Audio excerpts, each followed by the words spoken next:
نحمد و نصلی علی رسول الکریم اما بعد اعوذ باللہ من الشیطان الرجیم بسم اللہ الرحمن الرحیم۔ محترم ناظرین، ہم بات کر رہے تھے گناہ کی، اس کے اثرات کی جو ہماری زندگیوں پہ مرتب ہوتے ہیں، اور میں بتا رہا تھا کہ پہلے درجے میں عموماً یہ ہوتا ہے کہ ہمیں ادراک ہی نہیں ہوتا کہ ہم گناہ کر رہے ہیں کہ نہیں کر رہے۔ اس لیے ایسے علم کا حصول ضروری ہے کہ جو آپ کو بتا سکے حلال کیا حرام کیا، اور یہ ہر مسلمان مرد و عورت پر لازم ہے۔ تبھی انسان کو پتہ چلتا ہے کہ یہ جو عمل ہے یہ کتنا گھناؤنا عمل ہے۔ مثال کے طور پر غیبت کا عمل یہ عموماً ہمارے گھروں میں عام ہے۔ ہم عموماً اس بندے کی بات کرتے ہیں جو ہمارے میں موجود نہیں ہوتا، یعنی کہ جب بھی دو دوست ملیں گے، کوئی دو رشتہ دار ملیں گے، کوئی دو ساتھی ملیں گے، کوئی اپنا آفس کے لوگ بیٹھیں گے، تو اس بندے کی بات کریں گے جو وہاں پہ غائب ہوگا، اور اس کی کوئی تعریف نہیں کریں گے، اس کی برائیاں کی جاتی ہیں، اس کے بارے میں مختلف باتیں کی جاتی ہیں۔ یہ عموماً ہے، ہمارے گھروں میں ہے، عموماً یہ کام ہوتا ہے۔ ہم اس کو بڑا ہی سمجھتے ہیں کہ یہ کوئی بڑی عمل نہیں، حالانکہ اللہ سبحانہ وتعالی فرماتے ہیں ایحب احدکم ان یأکل لحم اخیہ میتا فکرہتموہ، کہ تم پسند کرو گے کہ تم اپنے مردہ بھائی کا گوشت کھاؤ۔ اتنا گھناؤنا، اس عمل کو اتنا گھناؤنا سمجھا گیا کہ تم یہ پسند کرو گے کہ تم اپنے مردہ بھائی کا گوشت کھاؤ۔ اتقوا اللہ، اللہ کا ڈر رکھو، اللہ کا خوف کرو۔ اب اس چیز کا ادراک نہ ہونا، بہت سارے لوگوں کو ادراک ہی نہیں۔ مثال کے طور پہ جیسے صحابہ کرام نے جب غیبت کے بارے میں نبی پاک صلی اللہ علیہ وسلم سے پوچھا تھا، رسول اللہ صلی اللہ علیہ وسلم نے فرمایا کہ آپ اپنے کسی بھائی کی برائی کرو جو کہ اس میں موجود ہو۔ تو صحابہ کرام عرض کرنے لگے کہ یا رسول اللہ، اگر اس میں برائی موجود نہ ہو، رسول اللہ صلی اللہ علیہ وسلم فرمانے لگے اگر برائی موجود نہ ہو وہ تو بہتان ہے، وہ تو بہتان ہے۔ مثال کے طور پہ کوئی انسان ہے، آپ اس کے بارے میں مشہور کر رہے ہیں کہ وہ شراب نوشی کرتا ہے، اس نے کبھی شراب پی نہ ہو، اور آپ ہر ایک کو بتائیں، یہ تو بہتان ہے۔ غیبت کیا ہے؟ رسول اللہ صلی اللہ علیہ وسلم نے فرمایا کہ وہ خامی جو اس میں موجود ہو آپ اس کے منہ پہ نہ کریں، اس کی غیر موجودگی میں لوگوں کو بتاتے پھریں اس کے اندر کی وہ خامی۔ اور ویسے بھی آپ ناظرین سوچیں ایک منٹ کے لیے کہ اللہ سبحانہ وتعالیٰ نے ہمیں دینی بھائی بنایا، ہم اپنی دین کی نسبت سے انما المؤمنون اخوۃ فاصلحوا بین اخویکم، کہ مومنین تو آپس میں بھائی بھائی ہیں، اگر ان میں کوئی اختلاف ہو جائے تو ان میں صلح کرا دیا کرو، یعنی کہ ہم بھائی ہیں۔ اب سوچیں میرا سگا بھائی ہو اور وہ کوئی ایسا برے فعل کبھی فعل میں ملوث ہو، تو میں کیا لوگوں کو بتاتا پھروں گا؟ پردے رکھوں گا نا، کیونکہ وہ میرا بھائی ہے، میں چھپاؤں گا؟ ہاں، اگر اس کی اصلاح مقصود ہوگی تو کیا کروں گا؟ اپنے بھائی سے بات کروں گا، اور بھائی سے بات بھی ایسے کروں گا کہ بات کرنے کا بھی طریقہ ہے، یہ نہیں کہ اس کو شرمندہ کرنا، یہ نہیں کہ اس کو ایسے بات کرنا کہ چار بندوں کے درمیان بٹھا کے بات کرنا، اس کی بے عزتی کرنا، اس کا بھی ایک طریقہ ہے۔ اللہ فرماتے ادعو الی سبیل ربک بالحکمت والموعظۃ الحسنۃ، کہ آپ اللہ کی طرف بلاؤ۔ کیسے بلاؤ؟ حکمت کے ساتھ، اچھے انداز کے ساتھ۔ ایسے نہیں کہ آپ چار لوگوں میں بٹھا لیں یا اپنے گھر والوں میں بٹھا لیں کہ مجھے پتہ چلا ہے بھائی آپ یہ کام کرتے ہیں۔ اس کو تنہائی میں محبت کے ساتھ، پیار کے ساتھ، درد کے ساتھ سمجھائیں کہ آپ کا یہ عمل جو ہے یہ عمل ناپسندیدہ عمل ہے، آپ اس عمل سے توبہ کرو۔ اس کو اصلاح کہتے ہیں۔ اصلاح دین میں بہت ہی پسندیدہ عمل ہے، لیکن اصلاح کے نام پر بے عزتی کرنا آج کل کیا ہوتا ہے؟ ہم کہتے ہیں میں تو اصلاح کر رہا ہوں۔ ہم اصلاح کیسے کرتے ہیں؟ چار بندوں کے درمیان اس بندے کا پول کھول دیں گے، اس کی پردے اٹھا دیں گے۔ ناظرین یاد رکھیں، اگر ہم پردے اٹھاتے ہیں تو اللہ فرماتے ہیں کہ میں تمہارے قیامت والے دن پردے اٹھاؤں گا۔ اگر آج تم پردے رکھتے ہو، قیامت والے دن تمہارے پردے رکھے جائیں گے۔ یہ وہ ہے کہ اس میں انسان کو سوچنا چاہیے کہ میرا سگا بھائی ہو تو میں کیسے ایکٹ کروں گا، کیسے کروں گا بات۔ حضرت حسن اور حسین کے بارے میں رضی اللہ تعالیٰ عنہما، ان کے بارے میں ایک واقعہ آتا ہے کہ انہوں نے دیکھا کہ ایک صاحب وضو کر رہے تھے، ان کا وضو کرنا کچھ غلطی کر گئے وضو میں، تو انہوں نے ڈانٹا نہیں یا کہا نہیں کہ آپ کا یہ وضو کا طریقہ غلط ہے، کہہ سکتے تھے، وہ تو اتھارٹی تھے اور اس کو برا بھی کسی نے نہیں منانا تھا۔ دیکھیں نا، ایک اتھارٹی اگر کسی کو کریکٹ کرے، ٹھیک کرے تو برا نہیں منایا جائے گا، وہ کہہ سکتے تھے، لیکن انہوں نے ایسا نہیں کیا۔ ایک دوسرے سے کہنے لگے بھائی دیکھیں میں وضو کرتا ہوں، آپ دیکھیں مجھے بتائیں صحیح ہے وضو۔ جب وہ کرنے لگے ایسے تو وہ صاحب انہیں دیکھنے لگے کہ یہ کیسے وضو کر رہے ہیں، نواسۂ رسول کیسے وضو کر رہے ہیں۔ تو وضو سے، ان کے وضو کرنے سے وہ سیکھ گئے عمل کو کہ یہاں پہ میں نے غلطی کی۔ اس سے نہ ان کی دل آزاری ہوئی، نہ ان کی تضحیک ہوئی، اور پیغام بھی پہنچ گیا۔ تو یہ چیز جو ہے سمجھانے کا مقصد یہ کہ ہمیں اس چیز کا ادراک نہیں، ہمیں اس چیز کا ادراک نہیں۔ اور ہم گھروں میں بہت سارے معاملات جو کہ بڑی آسانی کے ساتھ اللہ نے رشتے بنائے اتنے خوبصورت ہیں، لیکن ہم ان رشتوں کو اتنا مشکل کر دیتے ہیں، جیسے کہ ساس بہو کا رشتہ، حالانکہ اتنا خوبصورت رشتہ ہے۔ اللہ نے آپ کو ایک بیٹی دے دی، آپ کی خدمت میں بیٹی دے دی، بیٹی کو ایک ماں دے دی، تو بڑا خوبصورت رشتہ ہے اگر اس کو سمجھا جائے، قرآن اور رسول اللہ صلی اللہ علیہ وسلم کے احکامات کی روشنی میں زندگی کو گزارا جائے تو کیا ہی خوبصورت چیز ہے۔ تو ناظرین، سب سے پہلا جو چیز ہے وہ سمجھنے کی بات یہ ہے کہ اس چیز کا ادراک ہونا کہ میں جو عمل کر رہا ہوں یہ گناہ ہے کہ نہیں۔ دوسری چیز یہ، بعض دفعہ ادراک ہوتا ہے لیکن ہم اس چیز کو بڑا گناہ نہیں سمجھتے، ہم سمجھتے ہیں کبیرہ گناہ کا مطلب کسی کا قتل کرنا ہی کبیرہ گناہ ہے، اگر کوئی کسی کو قتل کر دے تو یہ کبیرہ گناہ ہے۔ ہمیں یہ نہیں پتا کہ ہم کسی پہ بہتان لگائیں گے یہ بھی کبیرہ گناہ ہے، ہم اگر وعدہ کر کے وعدہ توڑیں گے یہ بھی کبیرہ گناہ ہے، اگر ہم کوئی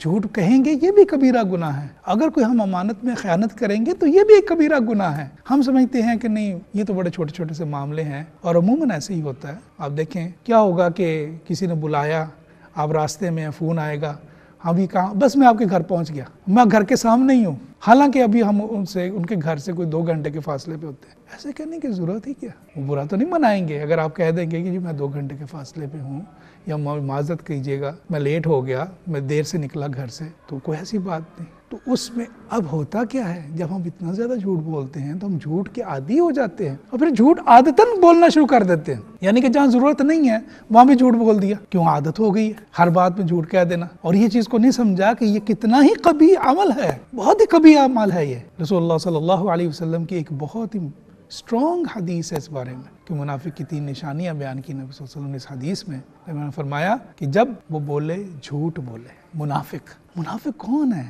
منافق وہ جس کو کہ کافر سے بھی زیادہ عذاب دیا جائے گا، کیونکہ کافر تو کھلا کہتا ہے اللہ میں تیری نہیں مانتا، یا اللہ میں تجھے نہیں مانتا، وہ کھلا کہہ رہا ہے۔ لیکن ایک بندہ دعویٰ کرتا ہے کہ اللہ میں تیرا عبد ہوں، اور ہر وہ کام کرتا ہے جو اللہ کی ناراضگی کے باعث ہوتا ہے، اور دل میں ایمان نہیں ہوتا، اللہ کو چیٹ کرنے کی کوشش کرتا ہے، منافق ہے۔ اللہ فرماتے ہیں ان المنافقین فی الدرک الاسفل من النار، جہنم کا جو سب سے نیچے والا درجہ ہے وہ منافقین، یعنی کہ کافر بھی منافقوں سے اوپر ہوں گے۔ آپ خود سوچیں یہ عمل کرنے سے آپ کس جگہ ہم کھڑے ہو جاتے ہیں۔ نبی نے فرمایا کہ جو بندہ منافق کی نشانیوں میں کیا، جب بولے جھوٹ بولے، جب کوئی وعدہ کرے اسے ایفا نہ کرے، پورا نہ کرے، توڑ دے وعدے کو، پشیمانی بھی نہ ہو۔ اب عموماً کیا ہوتا ہے، ہاں جی میں کل آپ کو انشاءاللہ 3 بجے کل ملوں گا آپ کو، آپ بیٹھے ہیں 3 بجے، نہیں صاحب نہیں آئے، میسج بھی نہیں آیا کہ جی میں کسی وجہ سے نہیں آ سکا، تو انشاءاللہ پھر میٹنگ کر لیں گے، یا آدھا گھنٹہ پہلے کوئی ان کی معذرت کی کال آ جائے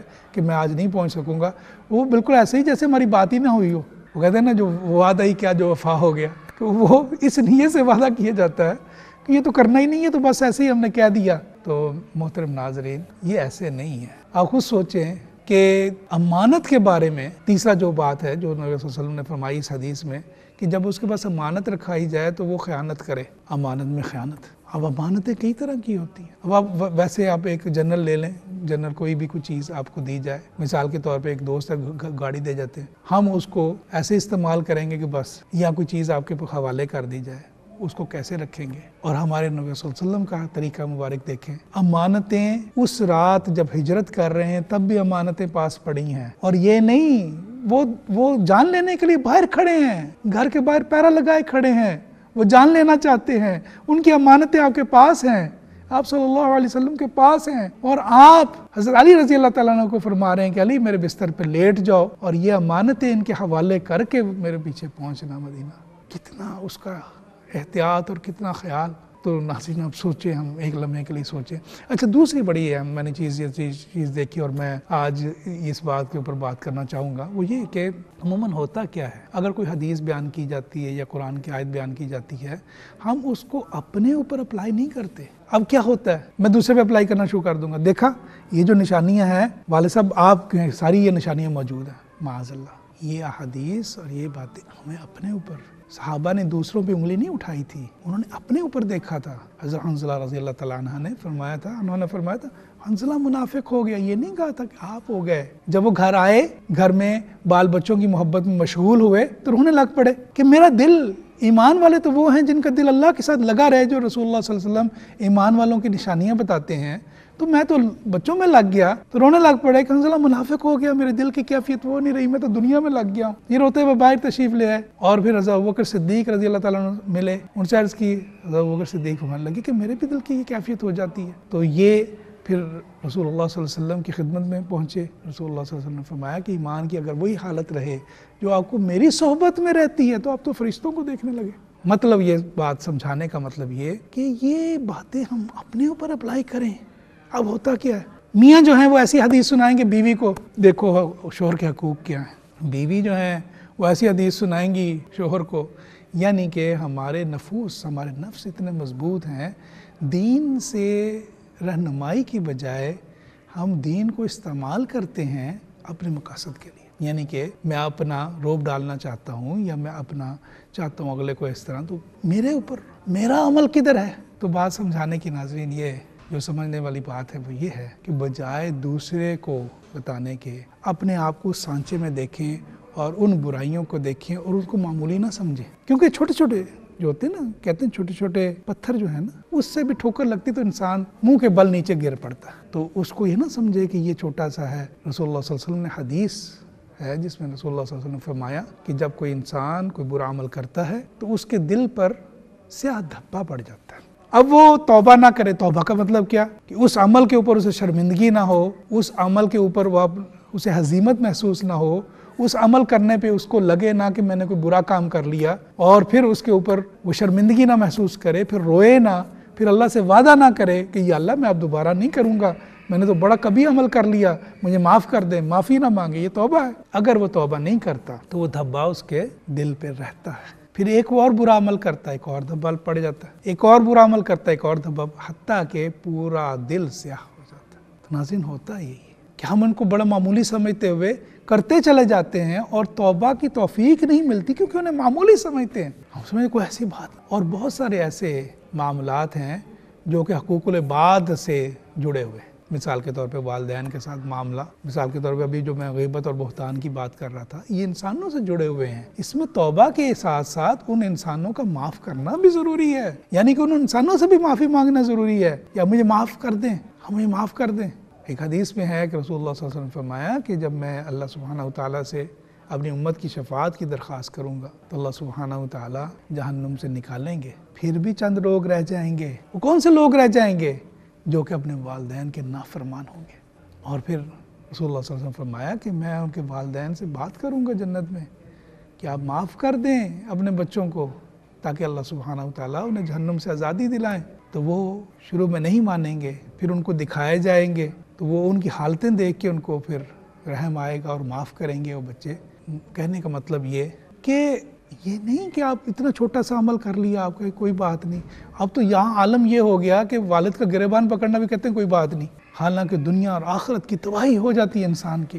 ساری ریاضتیں، ساری عبادتیں خاک میں مل جاتی ہیں انسان کی. جنت کا دروازہ ہے جس کو تم نے پکڑا. وہ ہیں جن کی طرف دیکھو تو حج کا ثواب ہے. کیا دین ہمیں سکھاتا ہے کہ والدین کی طرف محبت سے نگاہ ڈالنا، حج مبرور یعنی کہ مقبول حج کا ثواب اللہ سبحانہ وتعالیٰ عطا فرماتے. صحابی رسول عرض کرنے لگے یا رسول اللہ ہم 100 دفعہ دیکھیں اگر دن میں. رسول اللہ صلی اللہ علیہ وسلم فرمانے لگے اللہ کی رحمت میں کوئی کمی ہے؟ اللہ کی رحمت 100 حجوں کا ثواب دے دے گی بیٹھے بٹھائے گھر میں. تو ان چیزوں کا ادراک ہونا کہ یہ عمل کوئی چھوٹا عمل نہیں ہے، اس عمل کی اہمیت کو سمجھنا، اس عمل کی اہمیت کو سمجھ کے جب وہ عمل ہو جائے تو پھر دوسری جو آتی ہے سٹیج وہ آتی ہے پھر توبہ کی طرف رجوع کرنا، یعنی کہ غلطی کو مان لینا. توبہ ہے کیا؟ توبہ ہے یہ کہ بنیادی طور پہ انسان مان لیتا ہے کہ مجھ سے غلط ہوا. شیطان کیوں راندہ درگاہ ہوا؟ شیطان نے تسلیم ہی نہیں کیا کہ شیطان یہی کہتا رہا میں تو اس سے بہتر ہوں. ما خلقت من نار، مجھے آپ نے ناگ سے بنایا، آپ نے اسے طین سے بنایا، مٹی سے بنایا، میں اس سے بہتر ہوں. اس نے یہ نہیں، شیطان نے اللہ کا انکار کیا، شیطان نے اللہ کے حکم کا انکار کیا، جو بات سمجھنے والی ہے. تو یہ نہیں ہے انسان، بھلے انسان مسلمان ہے لیکن اللہ کے احکامات کو نہ مانے اور نہ ماننے کے بعد توبہ کی طرف رجوع نہ کرے تو یہ بہت بڑی بدقسمتی ہے انسان کی. اس میں جو ناظرین سب سے بڑی بات جو سمجھانے والی ہے وہ یہ ہے کہ جب انسان کو ادراک ہو جاتا ہے کہ میں کتنا بڑا گناہ کر رہا ہوں، جب اس چیز کا ادراک ہو جائے، یہ بھی اللہ کا خاص فضل ہوتا ہے جس کو ادراک ہو جائے. اس کا ادراک ہونا سب سے پہلے اس کا علم ہونا چاہیے. جب اس کا علم ہوتا ہے تو پھر اس کو اس چیز کا اندازہ ہوتا ہے کہ نہیں میں نے غلط کام کیا. پھر کیا کرے؟ اگر گناہ انسان ہے، گناہوں کا پتلا ہے، تو پھر کیا کرے؟ اپنے رب کی طرف رجوع کرے. قل یا عبادی الذین اسرفوا علی انفسہم لا تقنطوا من رحمت اللہ ان اللہ یغفر الذنوب جميعا، فرما دیجئے میرے بندوں سے جب اپنے آپ پہ ظلم کر لیں، جب گناہ کر لیں تو میری رحمت سے مایوس نہ ہوں، پھر میں تو سارے ہی معاف کرنے والا ہوں، میں تو غفور الرحیم ہوں، معاف کرنے والا ہوں۔ تو ناظرین، اگلے پروگرام میں ہم توبہ کی طرف بڑھیں گے کہ جب بندے سے معصیت ہو جائے، اس معصیت سے ہوتا کیا ہے، کیوں توبہ ضروری ہے؟ آیا ہم معصیت گناہ ہو گیا تو اس کو ہم چلیں ٹھیک ہے گناہ ہو گیا ساتھ چلیں نیکی کرتے چلے جائیں، چلو ایک زندگی گزار لیں، کہ آیا ہمیں تھوڑی دیر کے لیے ٹھہر کے سوچنا چاہیے کہ اب اس موڑ پہ ہمیں کیا کرنا چاہیے تاکہ ہماری زندگی جو ہے ویسی بن جائے جیسے کہ اللہ سبحانہ و تعالیٰ چاہتے ہیں۔ انشاءاللہ اگلے پروگرام میں ہی اس کو ہم کنٹینیو کریں گے۔